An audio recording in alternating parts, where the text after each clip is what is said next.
Allison says there are 9 different quotes that are out there circulating with you right now. So maybe some of you have the one that I picked at random. When we were children, we used to think that when we were grown up, we would no longer be vulnerable. But to grow up is to accept vulnerability. To be alive is to be vulnerable. And that just happens to speak to exactly what I was going to say. So, keeping with our theme of safety this morning, what does it mean to be safe physically and spiritually? I'd like to share about one of the times in my life when I felt most unsafe and how a little zone of spiritual safety maybe healed me entirely. Not entirely, but for the moment. So some of you already know the story if you've been going here for a couple years.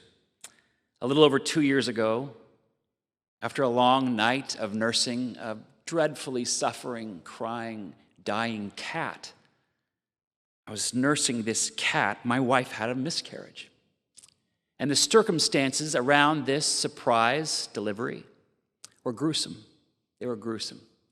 And within about one traumatic early morning hour, we lost our cat. We lost our unborn baby. And then there was a medical fear that we could lose Alana too.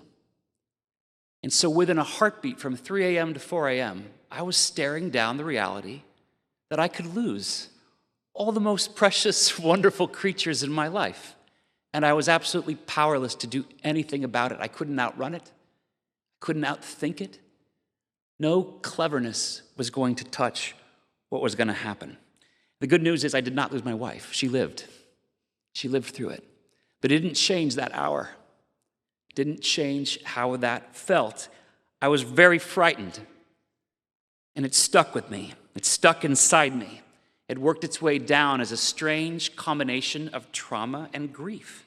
And it was more than we could process at the time as a couple. It's too much perspective. And it made the whole world feel toxic and alienating and threatening. And this feeling cuts you off from everyone who could be there to help you. I would go to the grocery store just to buy groceries. And I would clean up and think, do I look normal? Do I look like a human being?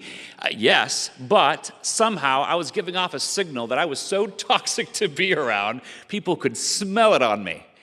And they would act weird and bizarre. And for a weird time, we couldn't figure out how to be around polite company. Couldn't do it. Even the people's kind attempts to console us seemed to make matters worse, and we didn't know why. Everything felt compromised. Nowhere felt safe to us for a couple weeks there.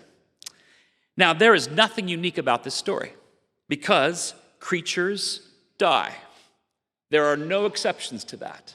And if you have lived long enough as a human, you know that this is true. And very often the deaths that everyone goes through, every single person, they are often experienced by us humans as traumatic and even gruesome.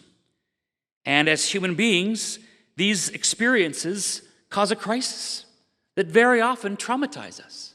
They cause something that everyone goes through. Everyone has a feeling of this, and we all carry the echoes of our personal calamities with us everywhere we go.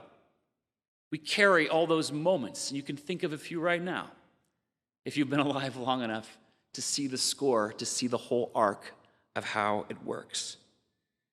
Well, very often, these are not the kind of things that polite society can talk about very well. We feel awkward on how to do it. That's okay. These are topics of conversation we often find ways of brushing over or suppressing.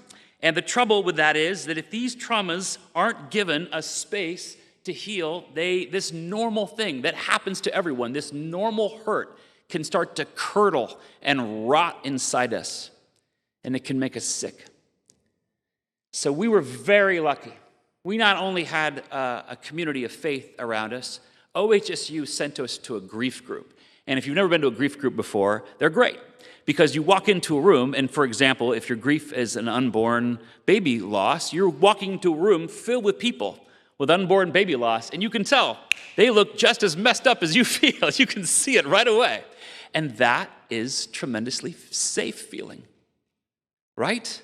No need to pretend. We all know how much in disaster we all are in this room. Something about that's pretty wonderful, actually.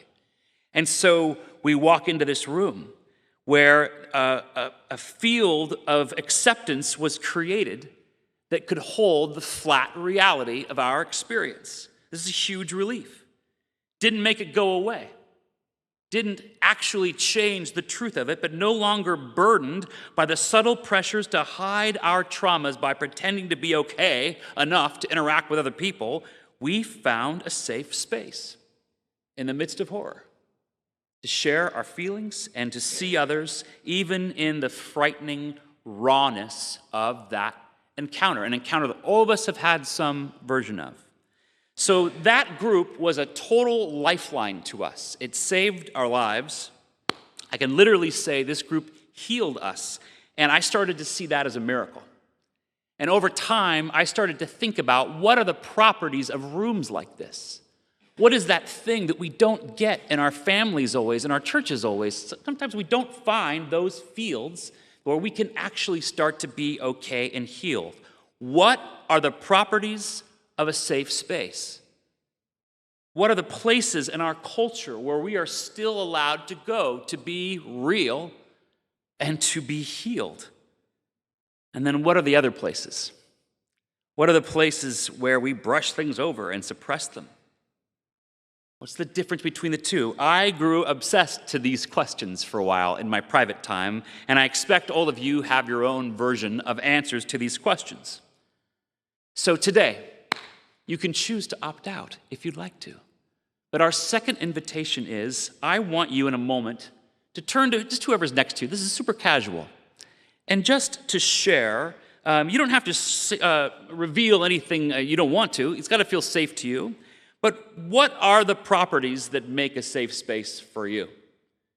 And if you'd like to share a time where, yeah, I had this space, it totally made me feel safe, you can share that. And if you've never had that experience, you can say, this is what I feel like I would need. We're going to take a few minutes to break out of the flow of our habitual life where you come and you listen to us and you receive it passively. And instead, ask ourselves this question. Again, what are the properties of a safe space?